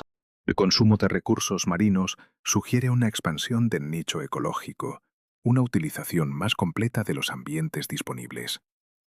Aproximadamente en este mismo periodo, hace entre 100.000 y 70.000 años, el Homo sapiens comenzó a dispersarse fuera de África. La evidencia fósil y genética sugiere que una población ancestral de Homo sapiens, probablemente numerando entre 1.000 y 10.000 individuos, abandonó el continente africano y comenzó a colonizar otras regiones del mundo. Esta dispersión fue posiblemente disparada por cambios climáticos, sequías que redujeron la disponibilidad de recursos en ciertas regiones de África, forzando a poblaciones a buscar nuevos territorios. La ruta de dispersión inicial parece haber sido hacia el Levante, la región del Mediterráneo oriental, y luego hacia el sur de Asia. Los sitios de Homo sapiens en el Levante, datados entre 90.000 y 100.000 años atrás, contienen herramientas que son más similares a las del Homo sapiens africano que a las del Homo neanderthalensis contemporáneo, aunque con algunas características intermedias que sugieren contacto e intercambio entre estas poblaciones. El sitio de Kazé, cerca de Nazaret, en lo que hoy es Israel, contiene esqueletos de Homo sapiens datados a hace aproximadamente 92.000 años, con materiales de entierro que sugieren un comportamiento ritual complejo. La presencia de materiales de entierro sugiere que estos Homo sapiens del Levante practicaban rituales elaborados alrededor de la muerte que consideraban la muerte como un evento que requería ceremonias especiales. Los esqueletos en Kazé muestran signos de que fueron enterrados deliberadamente, con artefactos colocados junto a los cuerpos, posiblemente con significado simbólico. El patrón sugiere creencias sobre la vida después de la muerte, una abstracción conceptual que requiere una teoría de la mente desarrollada, la capacidad de imaginar estados mentales de otros, incluso después de que esos otros hayan muerto. Desde el Levante, el Homo sapiens continuó dispersándose. La evidencia genética sugiere que diferentes poblaciones se separaron en diferentes épocas y siguieron diferentes rutas. Una población parece haber dispersado hacia el sur de Asia, llegando a India, luego hacia el sudeste asiático. Otra población se dispersó alrededor del borde del Océano Índico, posiblemente pasando por la costa de Arabia, luego hacia Asia Meridional. Estos migrantes llevaban consigo las herramientas y técnicas que habían desarrollado en África, aunque también adoptaban nuevas herramientas adaptadas a sus nuevos ambientes. Hace aproximadamente 65.000 años, el Homo sapiens llegó a Australia. Esta es una de las transiciones geográficas más significativas en toda la historia de la humanidad. Porque Australia, estaba separada del continente asiático por al menos 65 kilómetros de océano abierto, lo que significa que el Homo sapiens debe haber sido capaz de construir o utilizar algún tipo de embarcación para cruzar este cuerpo de agua. La capacidad de navegar el océano es una habilidad que requiere un nivel extraordinario de sofisticación tecnológica y una disposición a correr riesgos que parece característica de esta especie. Los primeros sitios humanos en Australia muestran una tecnología que era diferente de la tecnología llevada desde África. Las herramientas australianas incluían el boomerang, un tipo de proyectil que tenía la propiedad única de poder regresar al lanzador si no golpeaba un objetivo. Los boomerangs requieren un entendimiento muy sofisticado de la aerodinámica, un conocimiento implícito de los principios de la física, que no fue formulado explícitamente hasta el siglo XX por los ingenieros occidentales. El hecho de que los pueblos australianos antiguos pudieran diseñar y fabricar boomerangs sugiere que habían experimentado extensamente con diferentes formas y materiales, que habían acumulado un conocimiento empírico muy detallado sobre cómo diferentes aspectos del diseño afectaban el comportamiento del objeto. El kit de herramientas australiano también incluía los didgeridoos, instrumentos musicales de viento fabricados de ramas de eucalipto vaciadas. La presencia de instrumentos musicales en el registro arqueológico australiano antiguo, datados a hace más de 40.000 años, sugiere que la música era una parte integral de la vida de estos pueblos. La música es un comportamiento que requiere capacidades cognitivas muy sofisticadas. La capacidad de producir sonidos complejos, la capacidad de percibir estructura en esos sonidos, la capacidad de obtener placer o significado de esa estructura. Cuando el Homo sapiens llegó a Europa, hace aproximadamente 45.000 años, encontró al Homo neanderthalensis aún presente, ocupando amplios territorios, aparentemente bien adaptado al entorno. Los primeros Homo sapiens en Europa pertenecían a lo que los arqueólogos llaman el período auriñaciense, una cultura material caracterizada por herramientas de hueso extremadamente sofisticadas, instrumentos de arte y una evidencia abundante de comportamiento simbólico. La aparición rápida de esta cultura, después de la llegada del Homo sapiens a Europa, contrasta radicalmente con lo que caracterizó a la industria musteriense del Homo neanderthalensis. Los arqueólogos descubrieron que durante aproximadamente 10.000 años, tanto el Homo sapiens como el Homo neanderthalensis coexistieron en Europa, con sus territorios superponiéndose. Durante este periodo, denominado periodo de coexistencia o contacto, hay evidencia de que los dos grupos interactuaban. Algunos investigadores reportan signos de imitación. El Homo neanderthalensis tardío comenzó a producir herramientas de hueso similares a las de los Homo sapiens, adoptando algunas de las innovaciones tecnológicas desarrolladas por estos nuevos competidores. Otros investigadores disputan esta interpretación, argumentando que la similitud es superficial y que la adopción es limitada. Alrededor de hace 35.000 años, el Homo neanderthalensis desapareció del registro arqueológico. Los últimos sitios neandertales datados, ubicados principalmente en la península ibérica, no contienen más de 35.000 años. Después de esta fecha, el único homínido en Europa es el Homo sapiens. La desaparición del Homo neanderthalensis es un evento tan dramático como su existencia, y su causa ha sido debatida durante décadas sin una respuesta completamente satisfactoria. Una teoría sostiene que el Homo sapiens simplemente fue mejor en la competencia por los recursos. Con herramientas superiores, con un comportamiento más flexible y adaptable, el Homo sapiens habría sido más exitoso en la caza, habría capturado más presas, habría dejado a las poblaciones de Homo neanderthalensis con recursos cada vez más limitados. Eventualmente, estas poblaciones se habrían extinguido, no necesariamente por violencia directa, sino simplemente por ser superadas ecológicamente. Una teoría alternativa, apoyada por algunos investigadores que estudiaban los registros óseos, sugiere que hubo conflicto directo. El Homo sapiens fue más violento, más agresivo, y simplemente eliminó físicamente al Homo neanderthalensis. Los patrones de trauma de esqueletos neandertales estudiados por investigadores como Marvin Wolpoff, muestran signos de violencia interpersonal, heridas causadas por proyectiles y armas. Aunque no hay evidencia irrefutable de que esta violencia fuera siempre dirigida por Homo sapiens contra Homo neanderthalensis, el patrón es consistente con una historia de conflicto. Una tercera teoría, apoyada por análisis genéticos modernos, sugiere que el Homo neanderthalensis no se extinguió exactamente, sino que fue absorbido. Los análisis del ADN de neandertales antiguos y humanos modernos muestran que entre el 1 y el 4% del genoma de los humanos europeos moderno es de origen neandertal. Esto significa que hubo apareamiento entre los Homo sapiens y el Homo neanderthalensis, y que algunos de los descendientes de estos cruces sobrevivieron y se reprodujeron. La proporción de ADN neandertal en el genoma humano moderno es relativamente pequeña, lo que sugiere que estos cruces no fueron extremadamente comunes, pero sin duda ocurrieron.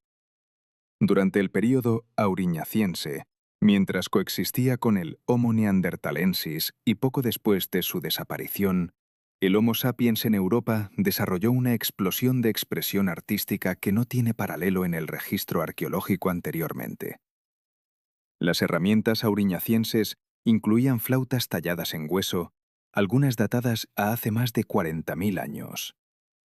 Estas flautas tenían entre 5 y 10 agujeros, lo que permitía la producción de una gama de notas musicales. El análisis acústico sugiere que estas flautas podían producir las notas de la escala musical occidental, lo que lleva a algunos investigadores a especular que la música que se tocaba hace 40.000 años habría sido reconocible para los oídos modernos. El arte también floreció durante este período.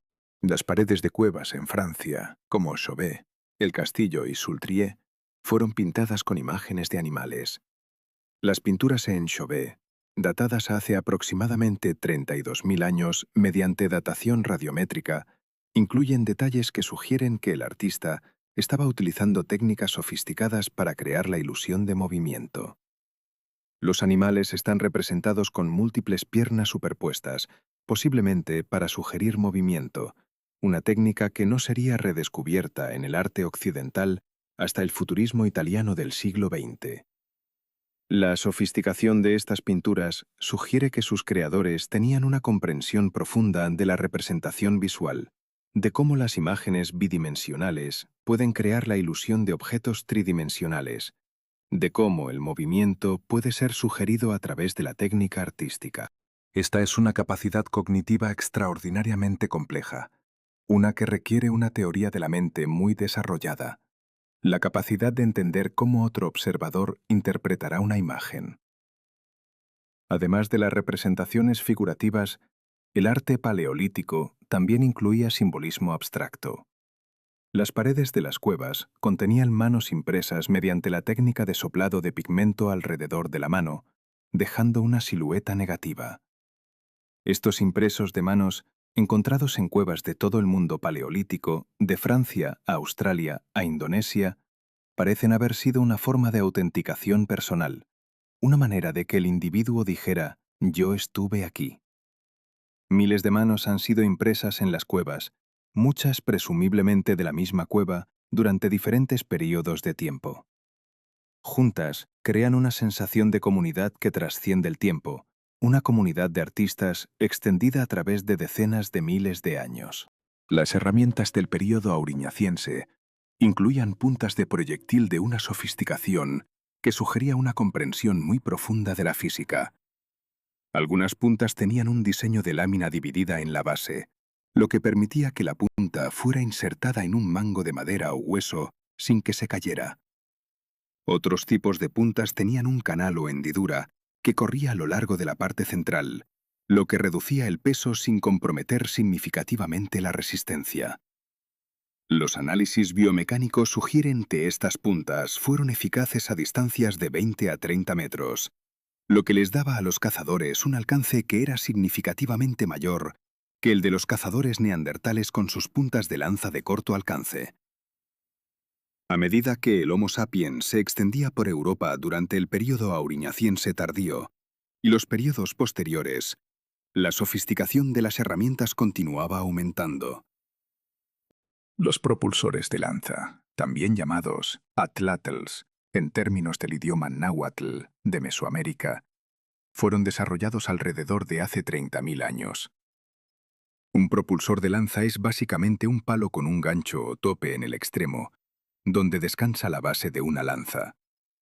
Cuando el cazador arroja el propulsor, actúa como una palanca, multiplicando la velocidad de la lanza. Los análisis biomecánicos sugieren que un propulsor de lanza puede aumentar la velocidad de una lanza lanzada en un factor de 1,5 a 2, lo que corresponde a un aumento dramático en la energía cinética y, por lo tanto, en el daño causado. La aparición del propulsor de lanza marca un punto de inflexión en la historia de las armas. Las herramientas de piedra pulida, la biface, la punta de lanza, estos eran armas, pero también eran herramientas versátiles que podían ser usadas para muchos propósitos. El propulsor de lanza, sin embargo, era una herramienta especializada cuyo único propósito era hacer más eficaz la caza. Su desarrollo sugiere una especialización creciente, una dedicación de recursos cognitivos y de tiempo de manufactura a mejorar una tarea específica. Conforme avanzamos a través del registro arqueológico, vemos una aceleración continua del cambio tecnológico. El período gravetiense, que sucedió al auriñaciense hace aproximadamente 30.000 años y duró hasta hace aproximadamente 22.000 años, vio la aparición de nuevas herramientas, nuevos diseños, nuevas técnicas de manufactura. El solutrense, que duró desde hace aproximadamente 22.000 años hasta hace aproximadamente 17.000 años, es notable por la producción de puntas de lanza de una delgadez extrema, llamadas puntas de hoja de sauce porque su forma se asemeja a la hoja de un sauce.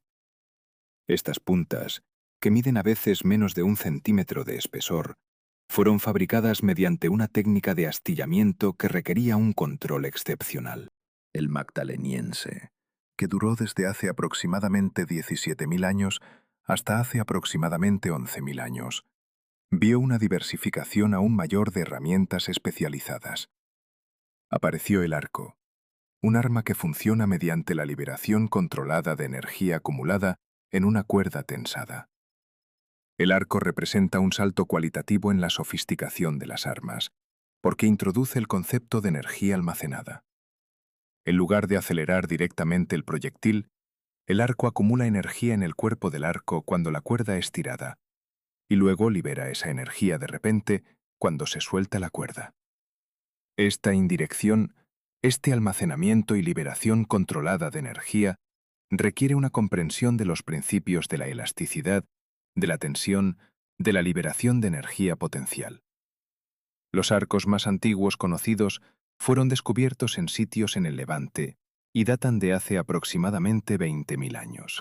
Sin embargo, los arcos más desarrollados y sofisticados datan del período magdaleniense tardío, hace aproximadamente 12.000 a 11.000 años. Los arcos magdalenienses fueron tallados de tejo, un árbol muy denso que crece en Europa. El tejo tiene propiedades mecánicas excepcionales, con una combinación de resistencia y flexibilidad que lo hace ideal para la fabricación de arcos. El hecho de que los fabricantes de arcos magdalenienses seleccionaran específicamente el tejo sugiere que habían realizado un extenso experimento con diferentes tipos de madera y habían descubierto cuáles funcionaban mejor.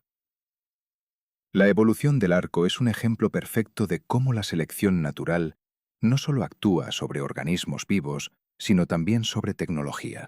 Los arcos que eran más eficaces, que lanzaban flechas más rápido o con mayor precisión, permitían que sus creadores cazaran más eficazmente, que alimentaran a sus familias más consistentemente, que tuvieran más tiempo libre para dedicar a otras actividades. Los arcos que eran menos eficaces gradualmente desaparecían del uso porque simplemente no funcionaban tan bien. Después de miles de generaciones, el diseño del arco convergía hacia una forma que era cercana a óptima para los materiales y la tecnología disponible. Durante este mismo periodo, los pueblos del Magdaleniense también desarrollaban técnicas de trabajo del hueso que eran notablemente sofisticadas. Los arpones de hueso con púas dirigidas hacia atrás fueron diseñados para pescar. Cuando la punta del arpón penetraba la carne de un pez, las púas se invertían, haciendo que fuera muy difícil, si no imposible, que el pez se escapara. Los anzuelos fueron hechos de hueso curvado, un proceso que requería calentar el hueso, doblarlo en la forma deseada y permitir que se enfriara para mantener la forma. Estos anzuelos fueron eficaces para capturar peces que, de otro modo, habría sido muy difícil de atrapar con métodos más simples. La evidencia de que los pueblos del Magdaleniense fueron pescadores sofisticados viene de los restos de peces encontrados en sus sitios. Los análisis de los huesos de pez indican que una proporción significativa de la dieta de estos pueblos provenía de la pesca. En algunos sitios, los peces constituían hasta el 30% del alimento consumido. Esto representa una explotación importante de un nicho de recursos que habría sido inaccesible con técnicas de caza simples. El desarrollo de estas herramientas de pesca sofisticadas, los arpones y los anzuelos, permitió una diversificación del nicho alimenticio. Junto con toda esta sofisticación tecnológica en herramientas de caza y pesca, el magdaleniense también vio la continuación del desarrollo del arte. Las pinturas rupestres se vuelven más complejas, con múltiples capas, con una composición que sugiere una intención artística cuidadosa. Las estatuillas de marfil, talladas a partir de defensas de mamut, muestran un nivel de maestría en la talla que rivalizaría con los talladores de marfil profesionales de períodos históricos posteriores. Las Venus magdalenienses, pequeñas estatuillas de mujeres, fueron aparentemente objetos de significado simbólico profundo, aunque su propósito específico sigue siendo misterio. La aceleración del cambio tecnológico durante el Pleistoceno tardío, especialmente después de hace 50.000 años, fue dramática. El intervalo de tiempo entre la invención de un nuevo tipo de herramienta importante se reduce de decenas de miles de años en periodos anteriores a miles de años, o incluso cientos de años en los períodos posteriores. Esta aceleración del cambio sugiere que el Homo sapiens no solo tenía la capacidad de innovar, sino que también tenía un sistema de transmisión de conocimiento que permitía que las innovaciones se propagaran rápidamente a través de poblaciones y a través de generaciones. El mecanismo por el cual el conocimiento se transmitía durante este período era primariamente la enseñanza verbal y la demostración. No había escritura, no había libros, no había registros permanentes. Sin embargo, la sofisticación de las herramientas producidas sugiere que la enseñanza era efectiva. Un maestro fabricante de herramientas podía transmitir el conocimiento de cómo hacer una punta de lanza solutrense a un aprendiz, y después de años de entrenamiento, el aprendiz podía producir herramientas de una calidad comparable. Este conocimiento tácito, incorporado en la memoria muscular y en los procesos mentales del maestro, se transmitía de generación a generación sin pérdida significativa de fidelidad. A medida que nos acercamos al Holoceno, el período que comienza hace aproximadamente 11.700 años, cuando terminó la última edad de hielo, el registro arqueológico muestra cambios aún más rápidos en la tecnología. En Medio Oriente, en particular, grupos de cazadores-recolectores que ocupaban regiones con abundancia de ciertas plantas silvestres comestibles comenzaron a experimentar con la cultivación deliberada de estas plantas. Este cambio, conocido como la Revolución Neolítica o la Revolución Agrícola, fue posiblemente el cambio más significativo en la vida humana desde la adquisición del lenguaje. El sitio de Jericó, en lo que hoy es Palestina, proporciona evidencia de uno de los primeros experimentos con la agricultura sedentaria. Alrededor de hace 11.000 años, una población de cazadores-recolectores comenzó a asentarse permanentemente en Jericó, construyendo viviendas de adobe y cultivando intencionalmente plantas silvestres de cebada y trigo. La adopción de la agricultura fue un cambio radical en el modo de vida humano. En lugar de seguir a los animales de presa, seguir a las plantas de temporada, los agricultores se ataban a la tierra, a campos específicos que mantenían productivos a través de la eliminación de competencia de otras plantas. La agricultura requería nuevas herramientas. La azada, hecha inicialmente de piedra y posteriormente de madera con una punta de piedra, fue necesaria para preparar el suelo. La hoz, con su borde de dientes pequeños, era necesaria para cosechar. El mortero y la mano, herramientas para moler el grano, fueron desarrollados. Cada una de estas herramientas fue el resultado de una innovación tecnológica. Cada una fue el resultado de observación, experimentación y refinamiento. Sin embargo, la adopción de la agricultura no fue inmediata en todas partes, ni fue universalmente beneficiosa. En muchas regiones del mundo, las poblaciones de cazadores-recolectores continuaron sus modos de vida tradicionales durante miles de años adicionales. En Europa, la agricultura no se adoptó ampliamente hasta hace aproximadamente 7.000 años, casi 4.000 años después de su aparición en el Medio Oriente. En algunas regiones, como Australia, el noroeste de América del Norte y ciertas partes de África del Sur, la adopción de la agricultura nunca ocurrió, excepto cuando fue impuesta por conquistadores europeos mucho más tarde. Cuando la agricultura finalmente fue ampliamente adoptada, desencadenó una cascada de cambios tecnológicos. Las comunidades agrícolas podían soportar poblaciones más grandes que las comunidades de cazadores-recolectores. Una hectárea de tierra cultivada podía alimentar a más personas que una hectárea de tierra silvestre. Esto permitió la densidad de población para aumentar, lo que significaba más personas por unidad de área. Más personas significaba más manos disponibles para trabajar, más cerebros disponibles para resolver problemas, más oportunidades para la especialización.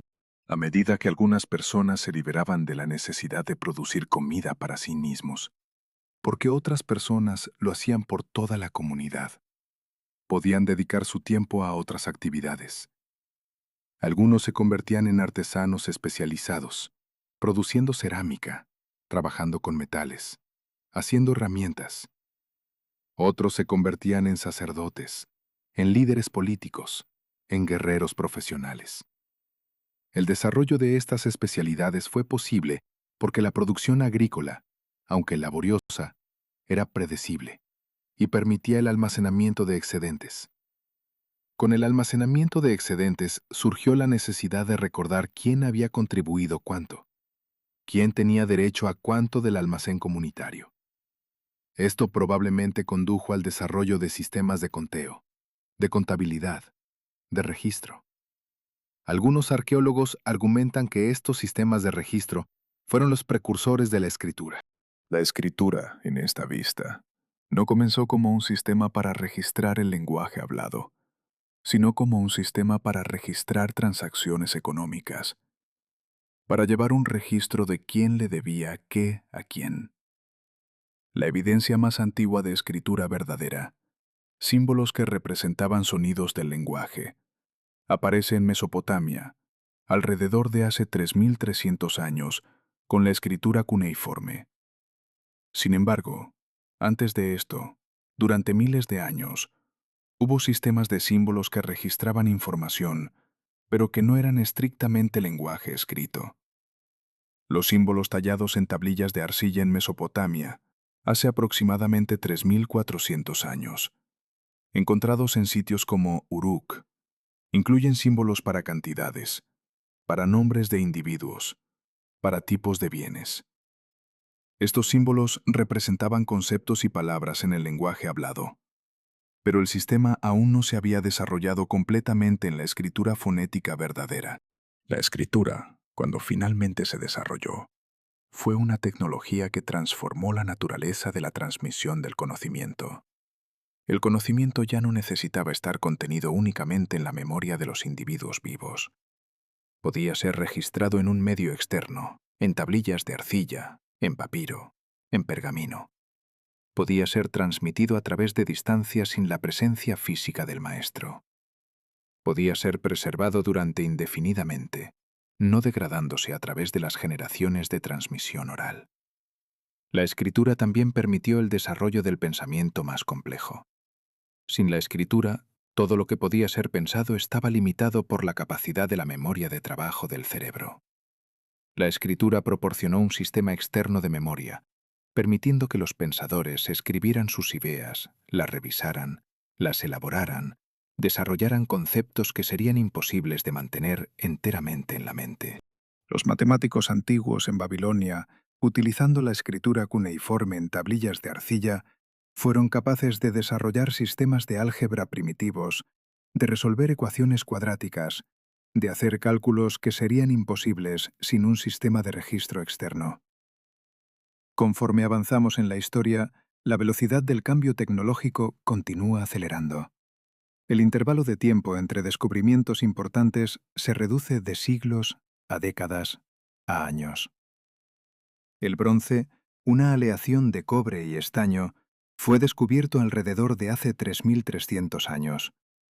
El hierro fue puesto en uso alrededor de hace 1.200 años atrás. El acero, una aleación de hierro y carbono con propiedades superiores al hierro puro, fue producido a gran escala a partir de hace aproximadamente 1.600 años en India, y posteriormente fue adoptado en otras partes del mundo. Cada nuevo material permitía nuevas herramientas, nuevas armas. El bronce permitía la producción de espadas, hachas y armas de proyectil mucho más duraderas y más afiladas que las disponibles en la edad de piedra. El hierro era aún más fuerte y podía ser trabajado a temperaturas más bajas que el bronce, lo que lo hacía más accesible para las culturas que tenían los recursos para producir acero. El acero permitía la producción de armas que combinaban la dureza del hierro con la flexibilidad que el carbono proporcionaba. Durante los últimos 2000 años, el cambio tecnológico ha continuado acelerando a un ritmo que sería incomprensible para nuestros ancestros.